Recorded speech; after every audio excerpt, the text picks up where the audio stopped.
Hi, this is Scott Russell with The Collector Connection, and we're doing a series of videos about our upcoming pre-World War II auction. We do that twice a year, once in the spring and once in the fall. It is the only dedicated all pre-World War II auction in the hobby. What we're going to do for now is unbox some cards that just came back from SGC that are going to be in the upcoming spring pre-war auction.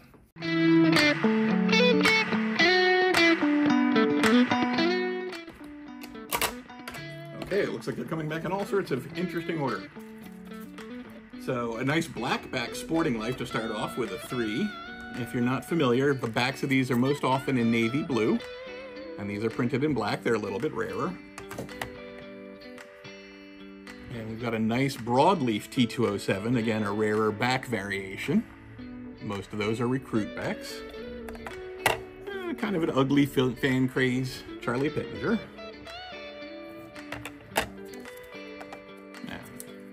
T206 Tris Speaker rookie, and it's a polar bear, so a little bit better back.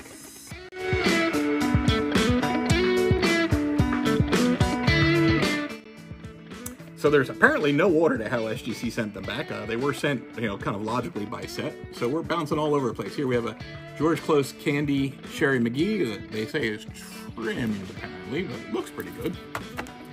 A nice tough Tharp's Ice Cream Grover Cleveland Alexander. They don't tell me why they only called that one authentic. It's got typical ice cream staining on the back. So your guess is as good as mine on that one. We thought that was good when we sent it in. Apparently they decided to put all the authentics together. We have a trimmed George Close Candy Bates. And apparently we're batting 1,000 on George Close cards. Here's something a little better for those of you who are into the 19th century cards. Here's a nice Allen and Ginter Joe Mulvey in 2s. Followed immediately by an old Judge Jack Clements in 3. So some nice grades on some 19th century stuff. And for our Canadian friends, here's an Imperial Tobacco. They're calling it altered, I'm guessing because it looks like somebody tried to clean glue residue off the back. The front, though, looks very nice. And back to the 19th century, we've got a couple of old judges.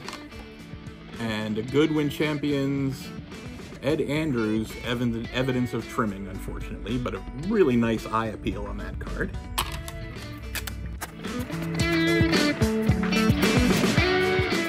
And then a nice selection of Caramels, the E101, E102, and E103 cards. The vast majority of which got number grades, and these are tough, pretty much in any condition, a lot of these. Not a lot of Hall of Fame power, but stars like Sherry McGee, actually several Sherry McGees, and Buck Ewing. Really nice Buck Ewing in a 4.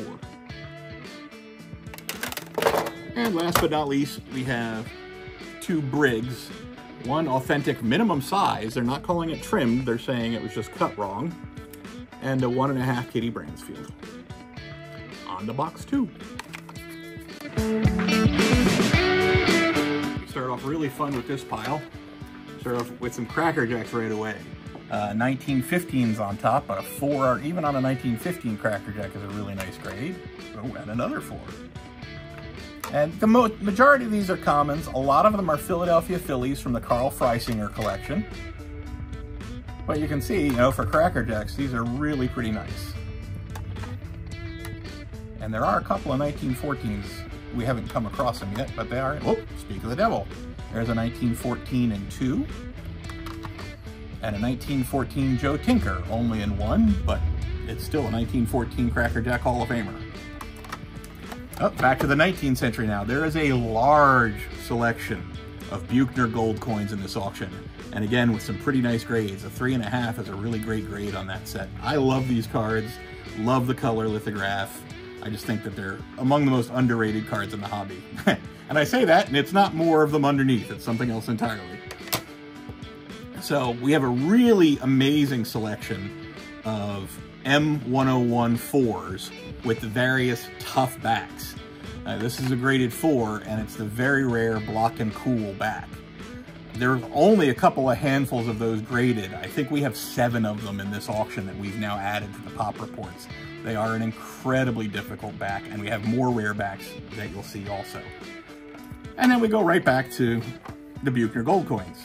Oh, we're going to bounce back and forth between the two sets. Isn't unboxing fun?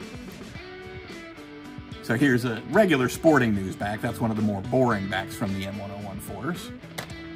All right, so we have another sporting news here. Really great grade, though, an SGC 5. Not an easy grade on that set at all. All right, and another sporting news in 4, a very solid grade. Oh, now we're going to switch back to T206. The mustache, the only mustache in the T206 set. John Titus in a 4, a really nice grade. Oh, a little run of John Titus here. We got another John Titus in 5. T206 Duel in 2.5. Ooh, coupon cigarettes, 1.5 for Bobby Byrne. Oh, this is nice. I don't know what's coming next, but there is a nice little selection of the Piedmont art stamps, which if you collect them, you know how tough they are to get in any kind of condition. These aren't great grades, but again, they present nicely for the grades. So 1, a 1.5. Oh, there's more to come later. Another coupon, Dodi Paskert. And a last caramel hiding out in the bottom there. Fred Jackledge. On to box 3. All right, box 3 of our SGC pre-war unboxing. Now, this must have actually been the last box because it's a little bit shorter than the others. So, starting back in with caramels again, some Dockmans and Sons. We did get some of those that got grades. You saw a bunch of Authentics earlier on those, and well, there we are again on Authentics. All right, we were talking earlier about the Block and Cools, and here's another one. Super tough backs on these M1014s. All right, and back to Buchner Gold coins. Authentic evidence of trimming, you think? Oh, nicer grade on a Fan Craze card. Roy Thomas, Red Doohan, Mickey Doolin in 5. Here's a cool card you don't see every day. There was an entire set by Shutter and Johnston of different Grover Cleveland Alexander cards. So this is one of that set, and it's got a 3. It really presents nicely. Great color. Everybody's favorite 1909 Ramley T204s. And here's a really nice 3.5 Kitty Bransfield. Tattoo Orbit, so you can see a wide variety of different sets in this auction. It's not just a big pile of T206s or Gaudis, which we have plenty of also, but really some neat niche stuff if you're into stuff that you don't see every day. And in respectable grades, too. Now we're back to my Buchner Gold coins. Now, like this one, a lot of them you're going to see have gorgeous fronts with back damage. This one has writing, and the writing is very faded. The typing is actually very faded and some staining. But really a very pretty card from the front. So that's a great one on a 19th century card. And then you get a 4, which from the front doesn't look anywhere near as nice as that one did because of the centering. But a 4 in a Buchner Gold coin, a 4 in any card from the 19th century is really kind of cool. All right, and a 1.5. I believe there's about 30 or 40 Buchner Gold coins in the auction all told. A number of raw, a number graded, a lot of them from the Philly collection, but there's about 20 or so that aren't from the Philadelphia Philly collection. So if you need something other than Phillies, there's a good chance we have it. All right, and on to the final box. This should have a bunch of tough M1014 rarebacks in it somewhere. Now we'll start off with more Captain Mustache here. John Titus and an old Millback in a 1. John Titus and a Polar Bear back in 3.5. So that was 4 different backs of the John Titus card if you were keeping score. All right, here's an M1014 blank back. Again, not the toughest back in the world. And another blank back in lower grade. That's really a nice looking card for a 1. And that's why it's a 1. But it's a blank back anyway, so who cares about back damage on a blank back? Another blank back in high grade of 4. Another blank back in 4. We're going to get to the good backs here any minute now. Another blank back in 4. There you go. Here's a Wild Baking back. Another tougher back there. One of these times I'm going to flip it over in the right direction first try.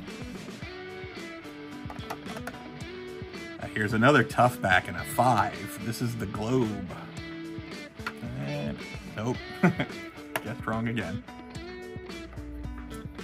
Good chance, I haven't checked the population reports yet, but there's a good chance that a card like that is the highest graded example of that card. Wilbur Good in the Globe stores. How can I get everyone wrong? Another Globe store, so if I open like that, hey, I got one right. Famous and Bar, not the hardest back, but tougher than the most basic backs. And another Famous and Bar. And you'll see again, a lot of these are Philadelphia Phillies. So there's a lot of repetition among the backs. Here's a nice Famous and Bar in 4. Oh, now here's a really tough back. Altoona Tribune in a 4. Really good chance that's the toughest graded. The Altoona Tribune was a little newspaper in Altoona that gave these away. Another Altoona Tribune in a 5, and it's Chief Bender to boot. So Hall of Famer 5 in a rare back. I'd be stunned if that wasn't the highest graded example of that card. Another Altoona Tribune, Dave Bancroft in 4.5. And this might be the hardest back of the bunch. This is Successful Farming, which was a little weekly newspaper dedicated to farming, obviously. And here's a 2 of Fred Luderus. I'll show you the back on that. Very different back. It's not horizontal like the rest of them. And then back to Block and Cools, which seemed really exciting until you saw the Altoona Tribune and the Successful Farming. Gavin Kravitz. Another Block and Cool, Al Demery. Another Block and Cool, Josh DeVore. I told you, I think we've had more Block and Cools than anybody's ever had in an auction before. And really nice grades on these. Another 4. And a Block and Cool in 3.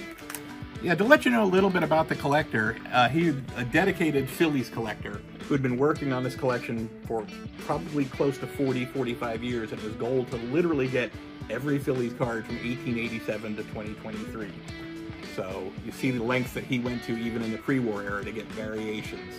There's going to be a ton of fun stuff in this auction from the Carl Freisinger collection, and we hope you all check it out.